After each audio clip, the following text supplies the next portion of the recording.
The moment Claire Bennett turned her back to me and lifted her hair away from the loose strings of her apron, I knew helping her was a bad idea. Not because tying an apron was intimate. It wasn't.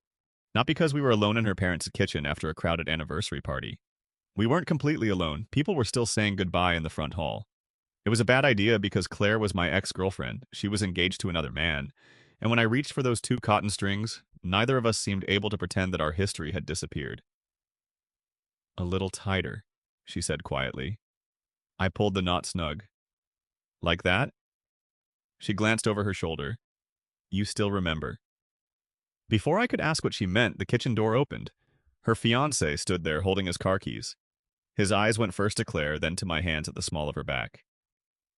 Well, he said. I guess I came back at the right time. That was the moment everyone would later misunderstand. What none of us knew was that Claire had already made a decision about her engagement, and I was about to discover that the man standing in the doorway knew more about our unfinished past than I did. Before I tell you how we got there, subscribe to the channel if you enjoy second chance love stories, where timing, loyalty, and one difficult truth can change everything. And leave a comment telling me this. If the person you once loved was engaged to someone else, would you walk away completely? Or would you still help when they asked? Because that question became much harder for me than I ever expected. 3 days earlier, I had no idea I would be standing in Claire Bennett's kitchen again. I was 38, living in Columbus, Ohio, and running a small architectural restoration company that specialized in old houses, historic storefronts, and community buildings. Claire was 36 and worked as an event director for a nonprofit arts foundation. We had dated for almost 4 years, and for most of that time I believed we would eventually get married. Claire probably believed the same thing. The problem was that eventually meant something different to each of us. To Claire, it meant we were moving toward a shared future. To me, it meant there would someday be a perfect moment when my company was stable, my finances were stronger, and every practical obstacle had conveniently disappeared. That moment never came. Claire waited longer than she should have. I delayed longer than I should have. By the time we finally discussed marriage seriously, we were no longer discussing a future. We were arguing about why I had spent years refusing to define one. Our breakup was quiet, which somehow made it worse. No cheating, no screaming, no dramatic final betrayal. Claire stood in my apartment one Sunday afternoon and said, I love you, Nathan, but I don't want to keep building my life around a decision you might make someday. I asked whether she was giving me an ultimatum. She said, No, I'm telling you I stopped wanting to give one. She moved out 2 weeks later. For nearly a year, we had almost no contact. Then I heard through mutual friends that she was dating someone named Andrew Mercer, a 40-year-old commercial real estate attorney. 6 months after that, they were engaged. I learned about the engagement from a photograph online. Claire was standing beside him at a restaurant, smiling at the camera with her left hand resting against his chest and a diamond ring visible on her finger. I stared at the photograph longer than I want to admit. Then I closed the app, put my phone face down, and told myself the most mature thing I could possibly tell myself. She had moved on, and I had no right to make her happiness about me. That worked reasonably well until Claire's father called me on a Wednesday afternoon. Nathan, Robert Bennett said, you busy Saturday? Depends why. 35th anniversary. Yours and Diane's? Unless your memory has deteriorated. Congratulations. Come to the party? I actually laughed. Robert? What? Your daughter is engaged. I'm aware I paid for half the engagement dinner. Then you understand why inviting her ex-boyfriend might be strange. You restored my porch, survived 3 Christmases with this family, and taught my grandson, your nephew. Same noise level, you taught him to use a power drill. You're family adjacent. That is not a recognized relationship category.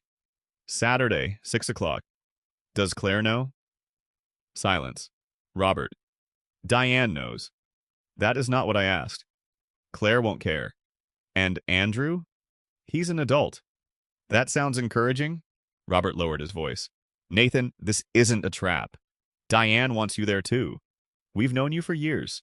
You disappearing because Claire got engaged doesn't make the history vanish. I should have declined. Instead, I said I would think about it. Robert interpreted that as yes and hung up. On Saturday afternoon, I spent 20 minutes deciding whether attending an ex-girlfriend's parents' anniversary party was emotionally mature or socially idiotic. Eventually, I chose a dark blue shirt, brought an expensive bottle of champagne, and drove to the Bennett house telling myself I would stay 90 minutes. Claire opened the door. For 1 second, neither of us spoke. She wore a simple cream blouse and dark trousers, her hair loosely pinned behind her head. The engagement ring caught the porch light when she adjusted the door. Nathan. Hi. My father invited you. Your tone suggests you already solved the mystery. He told me this morning. I can leave. No. She stepped aside. You're already here. Glowing welcome. Sorry. She exhaled. I'm surprised. So am I.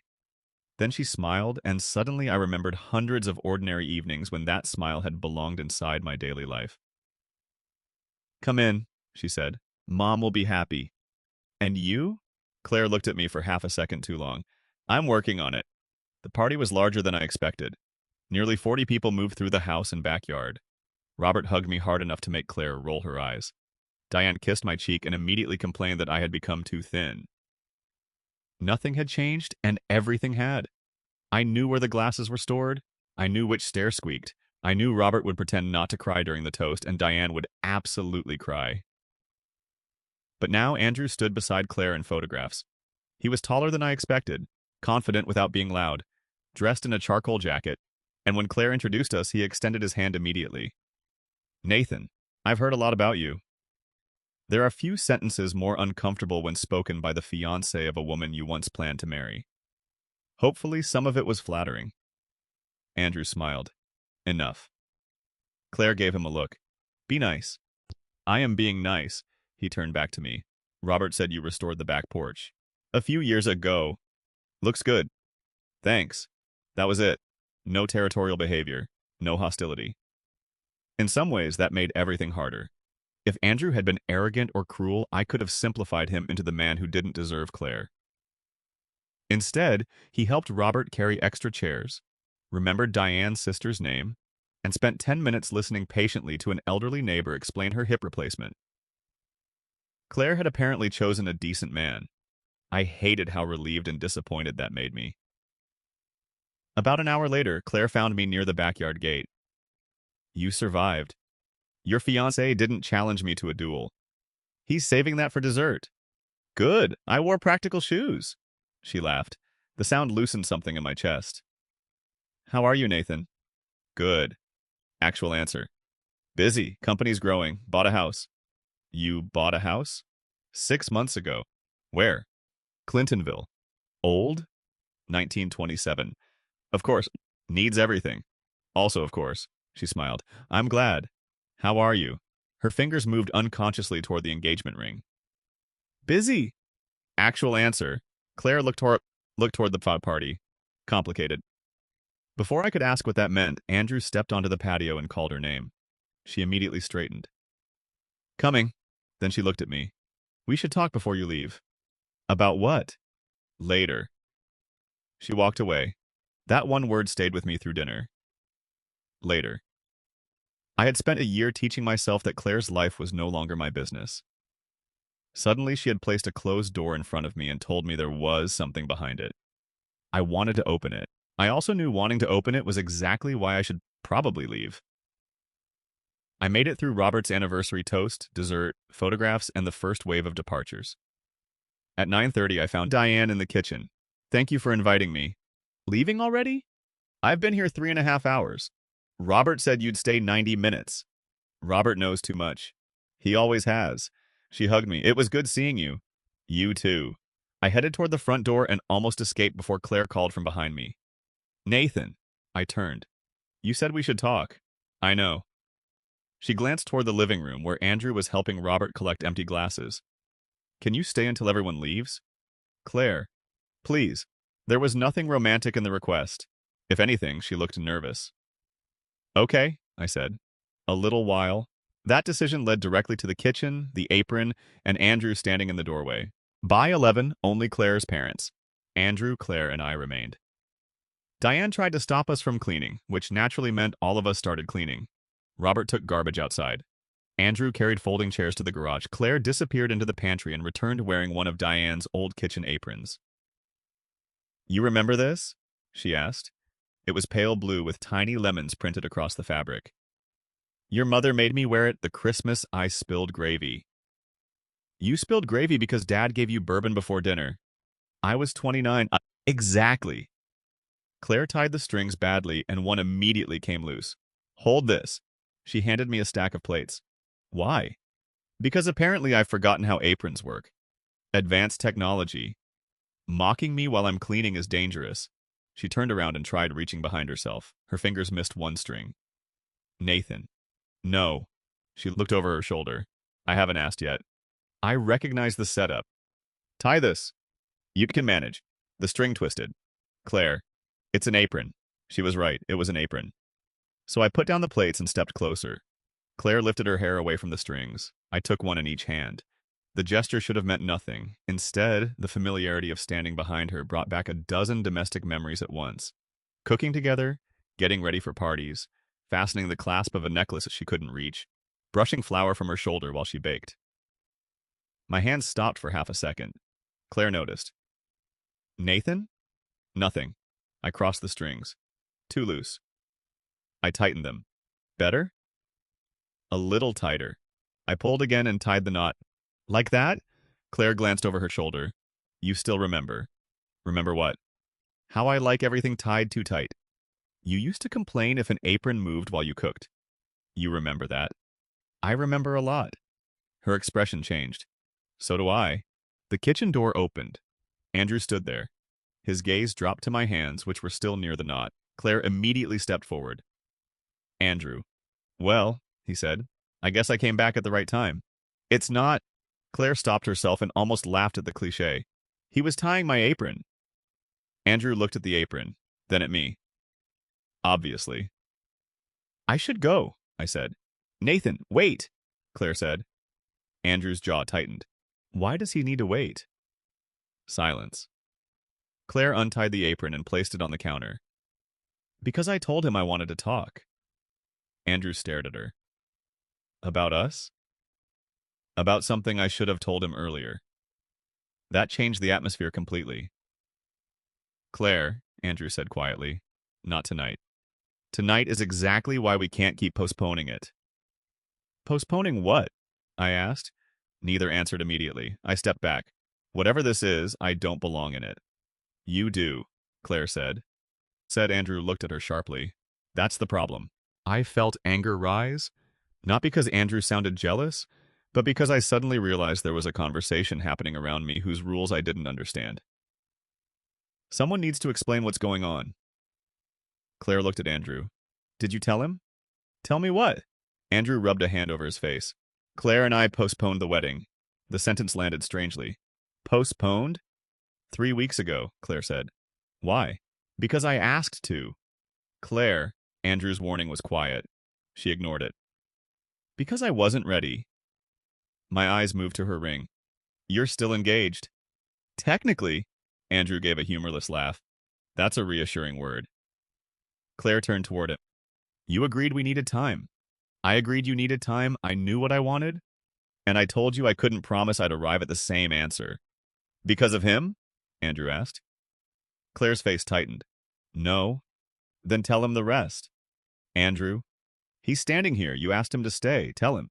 I wanted to leave more with every second, but leaving now would have been another kind of avoidance. Tell me what? Claire looked at me. When Andrew proposed, I said yes because I love him and because I thought I was ready.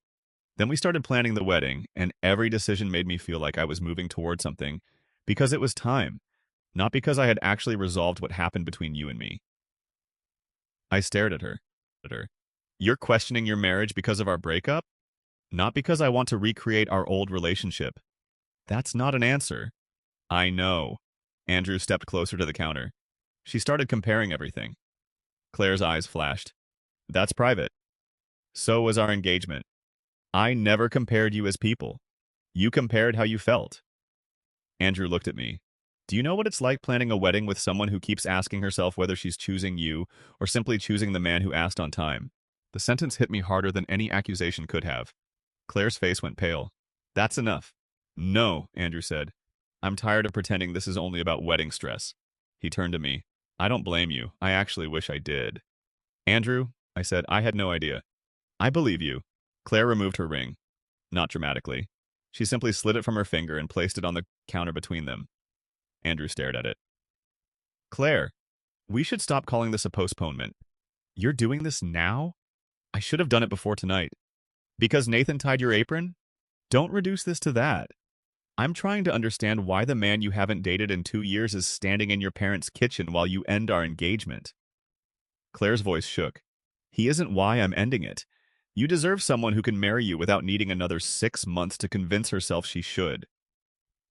Andrew looked at her for a long time. Then he picked up the ring. And what happens tomorrow, you call him? I don't know. That answer is exactly why we're here. He put the ring in his pocket, looked at me, and said, Don't mistake unfinished business for destiny. Then he walked out. The front door closed 30 seconds later. Claire stood motionless beside the sink. I didn't touch her. Was that planned? I asked. Ending it? Yes. I was going to talk to him tomorrow. And me? I wanted to apologize. For what? For leaving you with a version of our breakup that wasn't completely true. That answer irritated me more than I expected. What wasn't true? Claire leaned against the counter. I told you I left because you couldn't commit. You did. That was part of it. What was the other part? I was afraid that if I stayed, eventually you would propose because you were scared of losing me, and I would spend the rest of my life wondering whether you actually chose marriage or just prevented a breakup.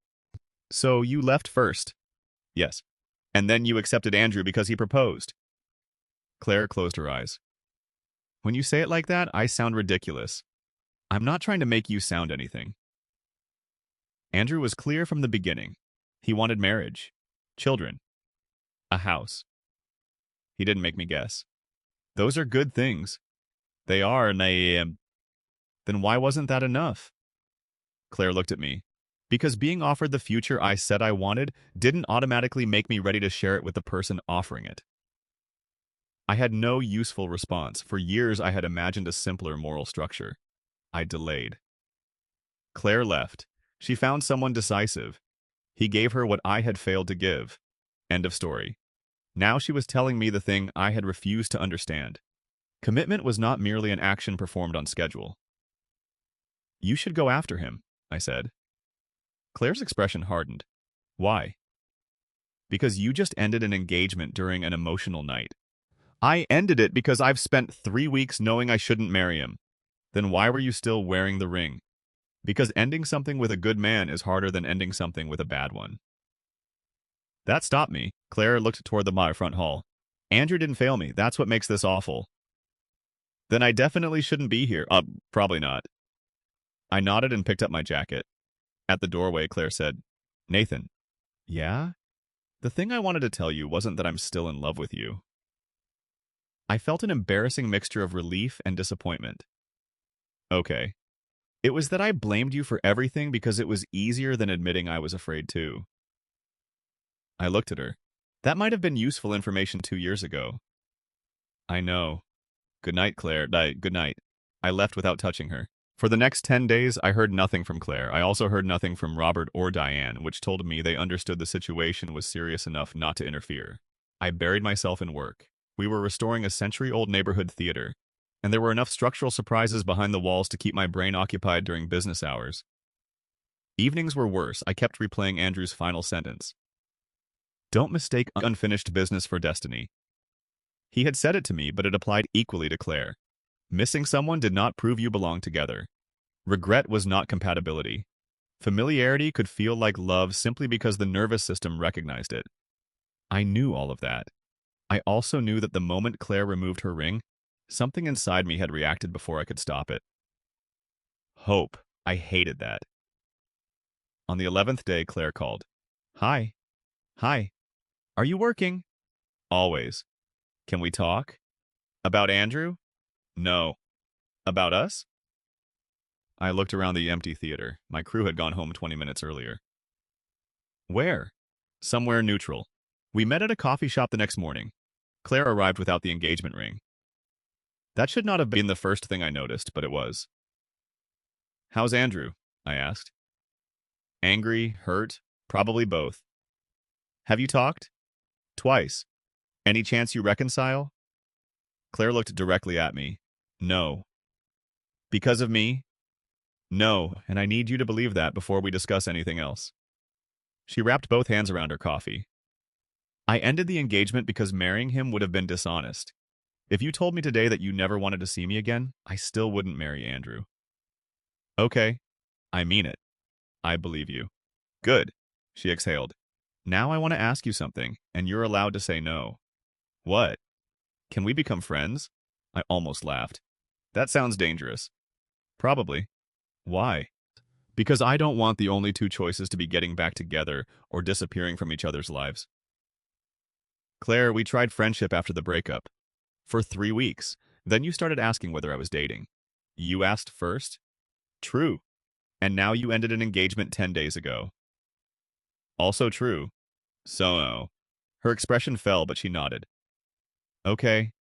Not because I don't care about you. I know. I think we need actual distance. How much? I don't know. Claire smiled faintly. You still hate deadlines. Apparently.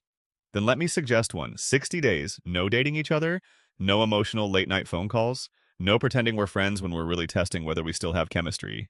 After 60 days, coffee. If either of us doesn't want it, we cancel. I considered it. That sounds suspiciously mature. Therapy. You're seeing someone? Since before I postponed the wedding. Good. You? No. Maybe you should. Is that part of the contract? Strong recommendation. Fine, 60 days. Claire extended her hand across the table. Deal? I shook it. Deal. The 60 days changed more than I expected. I did start therapy partly because Claire's suggestion irritated me enough that I wanted to prove I didn't need it. That logic lasted approximately 1 session. My therapist, Dr. Lewis, asked why I had avoided proposing during a 4-year relationship. I gave him the usual answer about business uncertainty and finances. He asked, were you uncertain you loved her? No.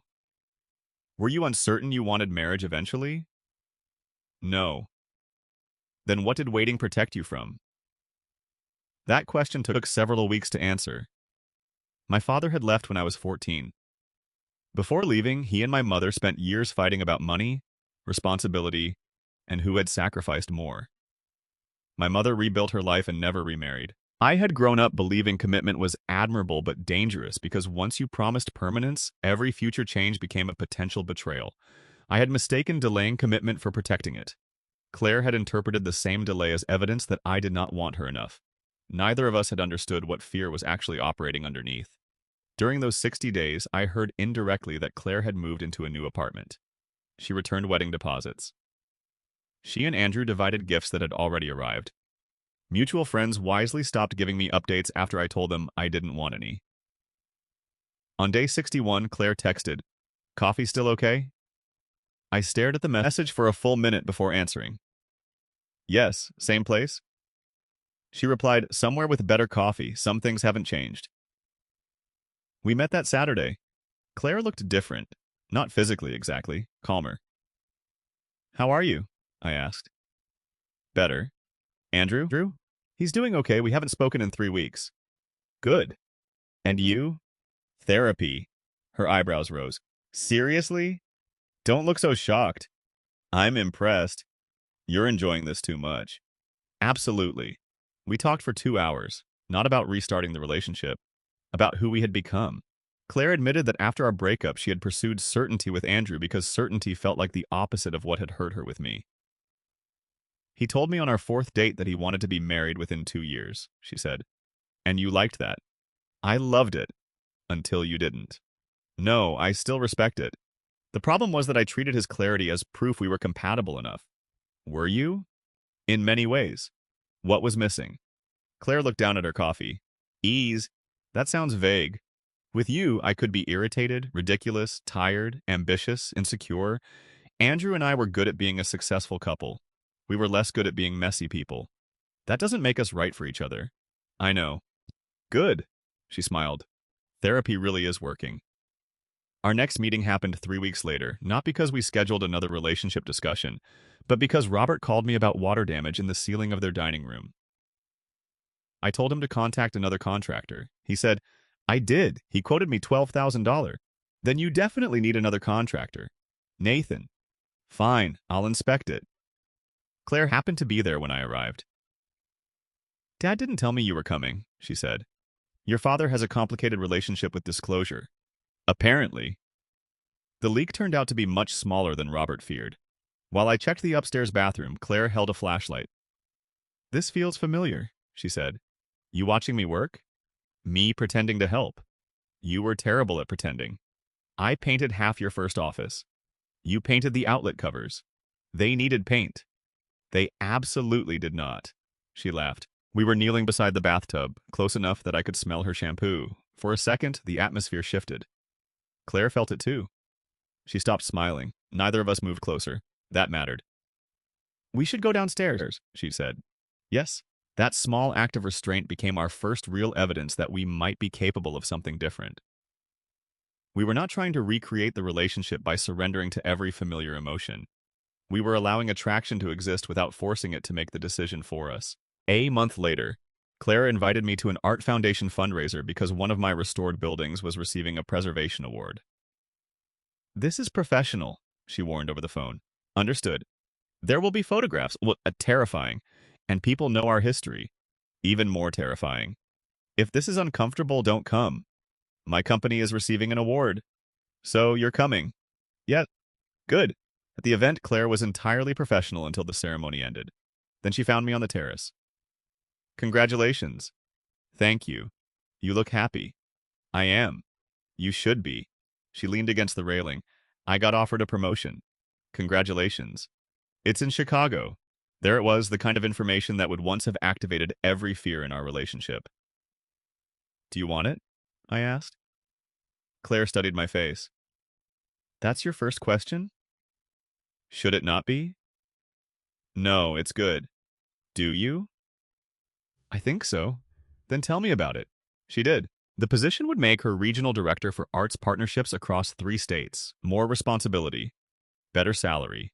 Chicago headquarters. At least 3 years. I listened without calculating what it meant for me. That was harder than it sounds. When she finished, she said, You haven't asked whether I'm moving. Are you? Probably. My chest tightened. Okay. You hate that. Yes. Claire blinked. That was fast. I can hate something and still think it might be right for you. You never used to say the first part. I know. What would you have said? Congratulations. Chicago is only 6 hours away. We'll figure it out. Even if we weren't together. Especially then. Claire looked toward the city. Nathan, what are we doing? I don't know. That answer used to make me furious. What answer do you want? The true one. I stepped beside her. I'm falling in love with you again. She closed her eyes briefly.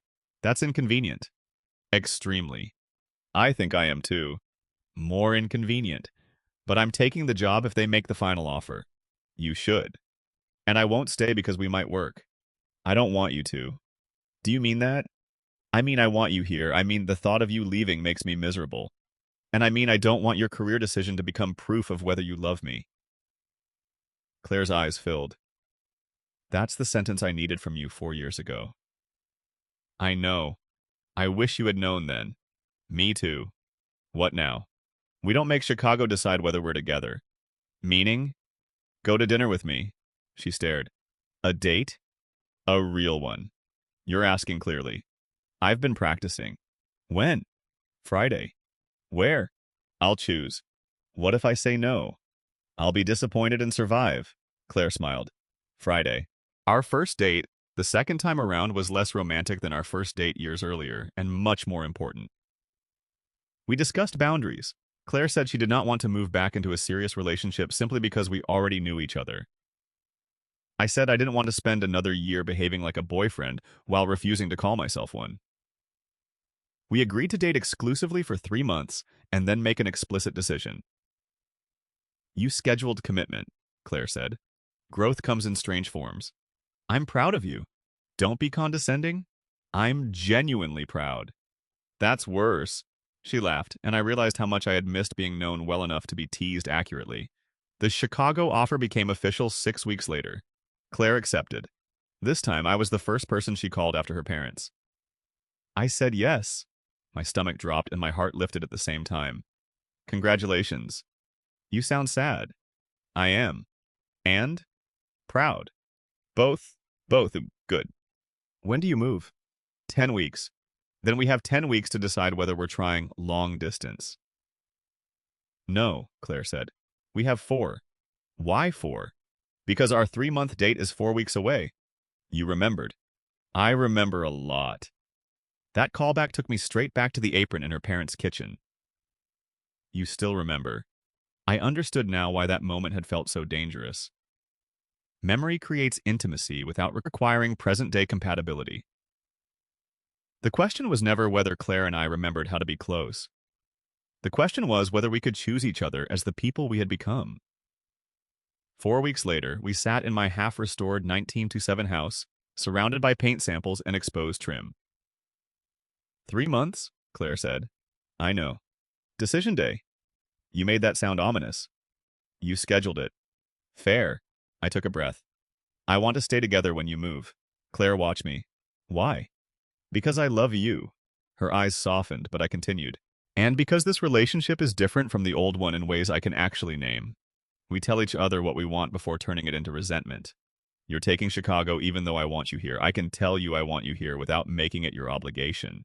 We disagree faster and recover faster. And I don't need certainty that long distance will work before deciding it's worth trying. Claire was quiet. That was annoyingly good. I rehearsed. Of course you did. Your turn. I want to stay together too. Why? Because I love you. And because you finally understand that choosing me doesn't require predicting every future version of us. She moved closer.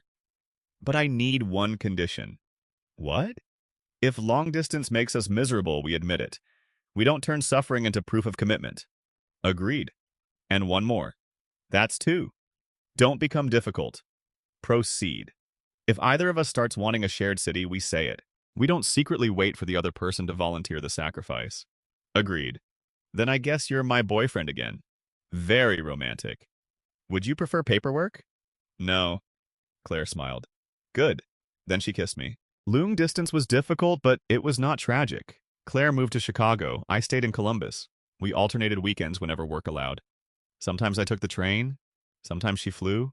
Sometimes neither of us traveled, and we spent Friday evening talking by video while doing separate chores. The ordinary nature of those nights became strangely reassuring. 6 months in, Claire had her first serious crisis at work when a major sponsor withdrew from an arts education program. Old Nathan would have tried solving it. Newer Nathan asked, "Do you want advice or company?" Claire stared at me through the screen. Who taught you that? Internet. Company. So I stayed on the call while she cooked pasta and complained for 40 minutes. 2 months later, my company lost a major restoration contract. Claire did the same for me. Advice or company? Advice. Fire everyone. Excellent. Now company? Yes, we were learning that support did not always mean intervention. At the 1-year mark, the harder conversation arrived. I wanted us in one city. I had known for months. Instead of waiting for Claire to infer it, I told her during a weekend in Chicago. I don't want to do this indefinitely. She put down her coffee. Neither do I. Good. That doesn't mean I'm leaving Chicago. I know. And I don't expect you to close your company. I know. Stop saying that. Sorry. We spent 3 months exploring actual options. My company had grown enough that I no longer needed to supervise every project personally. Chicago had an enormous market for architectural restoration. Claire's job required her to remain there. The practical answer gradually became obvious.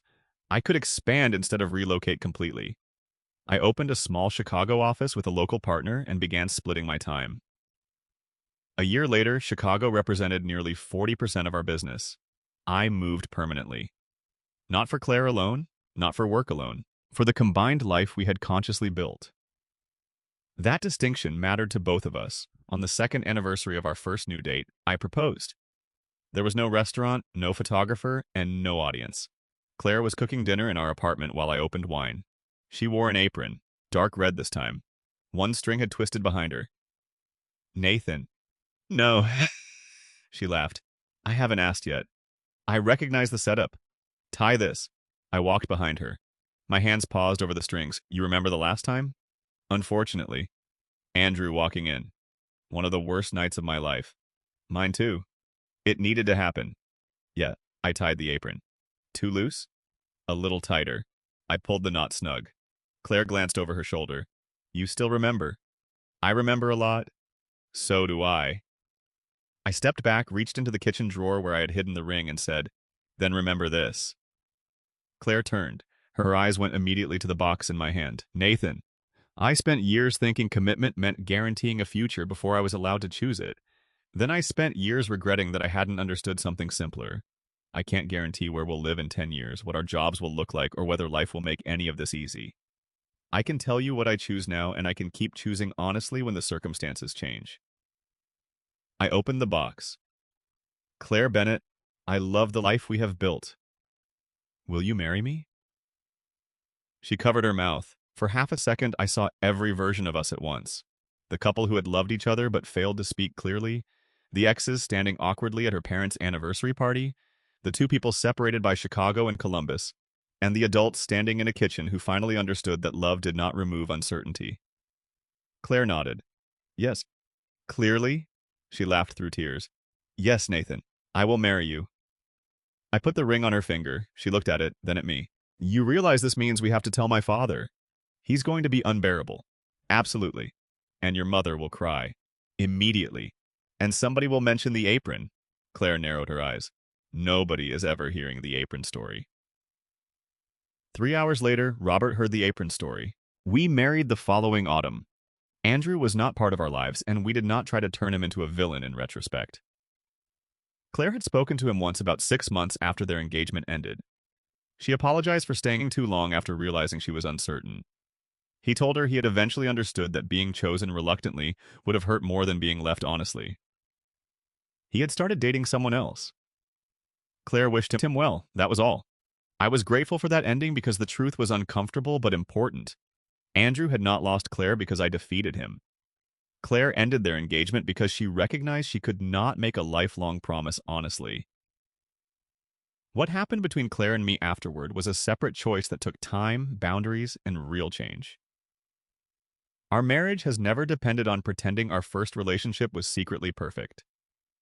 It wasn't. I hurt Claire by delaying decisions until uncertainty became its own decision. Claire hurt me by allowing resentment to grow while hoping I would interpret it correctly. We both learned from the consequences. Years later, when people ask how we got back together, Claire usually says, My parents had an anniversary party. I say, there was an apron. She immediately tells me to stop. Robert, if present, tells everyone to let me finish. The story gets laughs because enough time has passed for the image to be funny. Claire wearing her mother's apron, me standing behind her tying it, and her fiancé appearing at exactly the worst possible moment. But that doorway was never really the romantic turning point. If anything, it was the moment when 3 adults could no longer maintain a comfortable arrangement that wasn't true. Andrew had been pretending postponement might still become marriage. Claire had been pretending uncertainty could be solved by waiting. I had been pretending her engagement meant everything I felt about our past had become irrelevant. The door opened, and suddenly nobody could pretend. The part I remember most happened much later. Claire and I were cleaning after our own housewarming party in Chicago. Most of our friends had left. Music played quietly from the living room. Claire was loading glasses into the dishwasher when she looked at me and said, You know what's strange? Many things. That night at my parents' house, I thought the apron was the embarrassing part. It was fairly embarrassing. No, the embarrassing part was realizing how much of my life I had spent trying to look certain instead of being honest. I leaned against the counter. I specialized in the opposite. Looking uncertain? Pretending uncertainty excused me from choosing. Claire smiled. We were exhausting. Apparently. She crossed the kitchen and wrapped her arms around me. Better now? Much. Certain. I thought about it. About everything? No. Good answer. About you? I kissed her forehead. Yes. That is what I eventually learned from the night my ex-girlfriend asked me to tie her apron and her fiancé walked through the door. Love is not proven by how quickly someone proposes, how long someone waits, who moves cities, or who makes the biggest sacrifice. Those actions matter only when they come from an honest choice. Claire once wanted certainty from me so badly that she mistook my hesitation for absence of love. Later, she wanted certainty so badly that she nearly married a good man before admitting he was not the person she could choose wholeheartedly. I wanted perfect conditions so badly that I nearly lost the woman I loved before understanding that commitment was never a prediction. It was a decision made with incomplete information, followed by the willingness to keep telling the truth as life changed around us. If this story stayed with you, subscribe to the channel and tell me in the comments what you think. When someone is engaged but realizes their heart is uncertain, is ending the relationship an act of betrayal or the last honest thing they can do before making a promise they may regret? Sometimes the most painful truth is also the kindest one, and sometimes a door opening at exactly the wrong moment is what finally forces everyone in the room to stop living inside the wrong future.